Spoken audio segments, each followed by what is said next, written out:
are listening to DJ Boy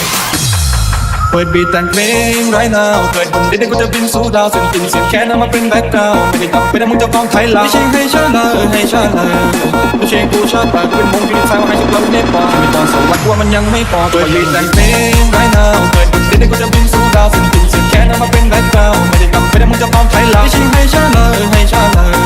ไม่ใช่กูชาตากูเป็นมงอยู่ในสายว่าให้ฉันกลับเนปอลไม่ต้องสวัสดิ์ว่ามันยังไม่พอใจเด็ดตอนอาจารย์ถามว่าชีวิตมันมีอะไรที่ความฝันดาวพวกมันคือเลยก็ขาพวกคือดนตรีเลยก็พร้อมจะประสานดาวแล้วเอาเรื่องใครมาผสมเพราะว่ากูยังไม่ชอบอยู่ในเกมมาตรฐานเลยไม่ได้เรื่องอะไรกับผมเพราะว่าสิ่งที่กูชอบมันคือจังเพลงกูน่าจะตัวเฮงๆอยากจะต่อยจงรอมาแล้วใช้กันว่าใช้กันว่าดูว่าจะเหนื่อยอยู่ให้มันว่าให้มันว่าเรื่องของมึง You are listening to DJ Boy เปิดบีทแต่งเพลงไรนาวเกิดบนดินได้ก็จะบินสู่ดาวสิ่งติ่งสิ่งแค่นั้นมาเป็นแบ็คกราวด์ไม่ได้กลับไปนะมึงจะฟ้องไทยลาวไม่ใช่ให้ชาลาให้ชาลาไม่ใช่กูชาตากูเป็นมงอยู่ในสายว่าให้ฉันกลับเนปอลไม่ต้องสวัสดิ์ว่ามันยังไม่พอเปิดบีทแต่งเพลงไรนาวเกิดบนดินได้ก็จะบินสู่ดาวสิ่งติ่งสิ่งแค่นั้นมาเป็นแบ็คกราวด์ไม่ได้กลับไปนะมึงจะฟ้องไทยลาวไม่ใช่ให้ชาลาให้ชาลาไม่ใช่กูชาตากูเป็นมงอยู่ในสายว่าให้ฉันกลับเนปอล You are listening to DJ Boy 1, 2, 3, let's go!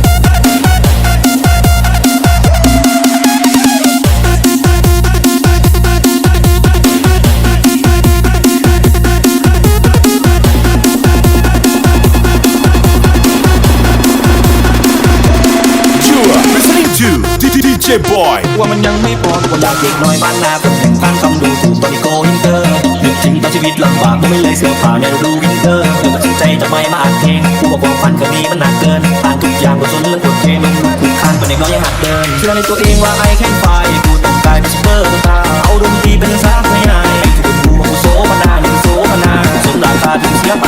คนที่กินตายเสียดายวันที่กลับเป็นแฟนเห็นมึงตาแบบ เปิดใหม่แต่เพลงไรนาวเกิดบนดินได้ก็จะบินสู่ดาวสิ่งติ่งสิ่งแค่นั้นมาเป็นแบ็คกราวด์ไม่ได้กลับไปนะมึงจะฟ้องไทยลาวไม่ใช่ให้ชาลาให้ชาลาไม่ใช่กูชาตากูเป็นมงอยู่ในสายว่าให้ฉันกลับเนปอลไม่ต้องสวัสดิ์ว่ามันยังไม่